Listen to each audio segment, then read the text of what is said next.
Pavel Muñoz, de la provincia de Pichincha, por la Revolución Ciudadana. Estamos debatiendo temas que sí le preocupan a la ciudadanía y que no son simplemente los, la coyuntura que ha estado muy marcada más bien por apetitos políticos. Yo sí voy a hablar de neoliberalismo, yo sí voy a hablar de pobreza, yo sí voy a hablar de extrema pobreza, porque fueron esos los indicadores que nos gusten o no tuvo el país. Y me refiero a indicadores positivos, en tanto disminuir pobreza, en tanto disminuir brechas, en tanto que la extrema pobreza también baje, en tanto que esto da cuenta, déjeme poner un ejemplo, señora Presidenta, esto da cuenta un informe del Banco Mundial del año 2014. El Banco Mundial, tomado como fuente, no sería mi fuente predilecta, pero el Banco Mundial señala que de cada 100 ecuatorianos en ese año, 51 tuvieron una movilidad social ascendente, 21 de esos salieron de la pobreza y entraron en vulnerabilidad, 21 de esos salieron más bien de vulnerabilidad y entraron en clase media, y 30 salió de un sector de pobreza y entró en vulnerabilidad. Si no queremos reconocer eso, estamos perdidos de la historia, no solamente por el caso ecuatoriano, sino por América Latina en su conjunto. Cuando uno valora la década entre el año 2005 y 2015, lo que dice la CEPAL y las Naciones Unidas es que 90 millones de latinoamericanos disminuyeron o más bien dicho, salieron de la pobreza, aumentaron sus condiciones de vida y se disminuyeron brechas sociales. ¿Esto por qué? Porque América Latina en su conjunto pudo experimentar un modelo, lastimosamente nosotros hemos estado marcados por eso, un modelo primario exportador, donde altos precios de los commodities significaron más ingresos y eso se tradujo en inversión pública. Prácticamente todos. Es el caso de Bolivia, es el caso de Argentina, es el caso de Ecuador, es el caso de Venezuela, es el caso de Uruguay, es el caso de Colombia. Todos estos países tuvieron mejoras. ¿Cuáles fueron los países que más mejoras, si cabe el término, perdónenme, que mejor desempeño tuvieron en este sentido? Bolivia y Ecuador registraron en su desempeño económico y distribución de la riqueza, generaron Bolivia y Ecuador los mejores modelos. ¿Por qué quiero topar y por qué saludo que podamos discutir un tema de concepto? Porque aquí yo voy a respaldar lo que ha dicho la asambleísta Solís en al menos 4 elementos. Que nosotros no podemos hacernos de la vista gorda, o porque vulneran un concepto que está previsto en nuestra Constitución, o porque vulneran directamente derechos que están consagrados en nuestra Constitución. El primero que quiero topar es el de grupos vulnerables. Señoras y señores asambleístas, se acabó en el 2008 la categoría de grupos vulnerables, y esto es bueno independientemente de cualquier postura político-ideológica. ¿Por qué es bueno? Porque a un hombre o a una mujer ecuatoriano, independientemente de donde haya nacido, le convierte en sujetos de derecho, todos iguales ante la ley y a la política pública del Estado. No hay distinción entre si tú estás en la comunidad A o estás en la comunidad B, no hay distinción si tienes más pobreza o menos pobreza, no hay distinción de ningún tipo y eso mejora niveles de igualdad. Una sociedad que camina con mejores niveles de igualdad, consagrados en su Constitución, está consiguiendo una sociedad, unos niños que tienen mejores capacidades de desarrollo y que por lo tanto van a tener mayores oportunidades en ese desarrollo. Entonces el primer elemento que es preocupante que querramos volver atrás es volver a la lógica de grupos vulnerables. ¿Cuáles son los grupos vulnerables? Los que ahora sí podrán recibir el desayuno escolar. ¿Cuáles son los no vulnerables? Los que ya no recibirán el desayuno escolar. ¿Y dónde queda el criterio de igualdad de derechos ante la ley? Segundo concepto muy preocupante, el de focalización. También este concepto fue enterrado en la Constitución del 2008 y fue uno de los conceptos centrales del neoliberalismo. Focalización, ¿por qué? ¿Por qué había que terminar la focalización? Porque si no seguíamos consagrando niveles de inequidad en nuestra sociedad. Voy a pedirles solamente que piensen 12 años atrás y que piensen lo que pasaba en la comunidad A y en la comunidad B. Esta puede ser la comunidad de la Sierra Central, del norte de Esmeraldas, de cualquier comunidad amazónica. ¿Qué pasaba con los niños de la comunidad A o los niños de la comunidad B? El uno tenía la posibilidad de estar atendido con un proyecto del Banco Mundial y por lo tanto estar en una escuela de 6 grados. El otro no tenía la misma posibilidad, por lo tanto estaba atendido por un programa del Estado, tenía una escuela donde había 6 grados y un solo profesor.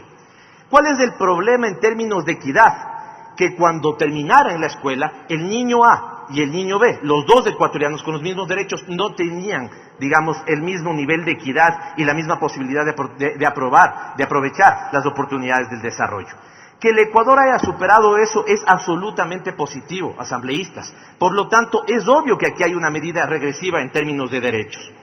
El tercer elemento que me parece muy importante, la compañera asambleísta Doris Solís lo ha señalado, el tema de protección social. No se fijen si es Argentina, si es Chile, si es Uruguay, si es Bolivia o si es Ecuador. Todos estos países que lograron mejoras sociales, voy a poner un paréntesis, solamente les recuerdo lo que decían por percepción los ecuatorianos en la encuesta Latinobarómetro hace algunos años, y decían que el Ecuador era el primero, incluso sobre Uruguay, donde el gobierno trabajaba para las grandes mayorías, y no la percepción que hay ahora, que el gobierno trabaja para los grupos privilegiados. Cuando todos estos países, insisto, no importa si es Chile, no importa si es Argentina, Uruguay, Bolivia o Ecuador, generaron mejoras sociales, el problema es que cuando cada país de estos experimente una crisis, vuelven a estar en sectores de vulnerabilidad. ¿Qué tiene que hacer el Estado? El Estado lo que tiene que hacer es poner un colchón, un piso de protección social, como se llama técnicamente. Esto está aprobado por Naciones Unidas, CEPAL y la OIT fundamentalmente, y ese piso de protección social impide que esta persona que es golpeada o esta familia que es golpeada por la crisis caiga más bajo de lo que pudiera caer. ¿Cómo se compone ese piso de protección social? En la política social latinoamericana moderna se está componiendo por dos elementos. Lo que se llaman transferencias monetarias lo tienen todos los países. No nos asustemos aquí que si hay una lógica política, no. Se llaman transferencias monetarias condicionadas, la tienen todos los países. Hay algunos que cuando les dan $50, $70, $80, ponen una condición, ¿no es cierto?, según la realidad de cada país. Hay otros países que los bonos son variables, pero todos hacen transferencia económica. Y también suman a esto las transferencias no económicas. ¿Cuáles son transferencias no económicas en una familia pobre del Ecuador? Número uno, la transferencia del desayuno escolar, la transferencia de los útiles gratuitos, la transferencia de los uniformes, y esto se suma, si es que esa familia recibe el bono, a los $50 que puede recibir sobre el bono. Dicho sea de paso, aquí se habló en un inicio con sano juicio, pero lo han dejado en el baúl de los recuerdos, que iba a haber un bono variable entre $50 y $150. Esta era una buena medida. ¿Por qué? Porque si mi objetivo de política pública es eliminar la desnutrición, tengo que darle más plata a la familia que tiene un niño en el tramo de 0 a 5 años.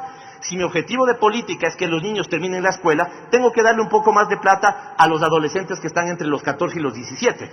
El uno para que no caiga en desnutrición, me refiero al de 0 a 5, y el otro para que no esté, digamos, tentado a salir al mundo laboral, para meter un ingreso más a su familia. Esto no dejaron de hablar esto. ¿Por qué? Porque asumieron el dogma de la austeridad. El dogma de la austeridad. Ya vamos a ver dónde está la plata. Yo quisiera señalar algo de lo que dice la asambleísta Callejas. Entonces, en ese sentido, es absolutamente un error que ahora desconstituyamos, tumbemos un piso de protección social. ¿Qué sentido tiene eso? Más aún si el gobierno ha señalado que vive una crisis, entre comillas, crisis que ha hablado, digamos, de manera exagerada, justamente para permitir el ingreso del Fondo Monetario Internacional. ¿Qué sentido tiene entonces que empiecen a focalizar? ¿Qué sentido tiene que empiecen a hablar nuevamente de grupos vulnerables? ¿Qué sentido tiene que desconstituyan un piso de protección social? ¿Y qué sentido tiene que vayan en una lógica no de movilidad social ascendente, sino de movilidad social descendente? Por eso, Presidenta, yo he planteado al CAL y le pido su apoyo, le pido el apoyo a todos los miembros del CAL, he planteado que al menos de este pleno o el CAL se pronuncie. ¿Debemos o no debemos conocer como Asamblea Nacional el acuerdo con el Fondo Monetario Internacional? ¿Estamos locos nosotros? ¿O también coincide con eso la Defensoría del Pueblo? La Defensoría del Pueblo dice, si ustedes leen el artículo pertinente, que algunos quieren hacer ver como que solamente es convenio internacional o tratado internacional, el numeral quinto es absolutamente claro. Si el Estado llega a tener un crédito con un organismo crediticio internacional y esto supone modificar sus metas de desarrollo o sus metas en el Plan Nacional de Desarrollo, la Asamblea Nacional tiene que conocer y la Corte Constitucional tiene que pronunciarse.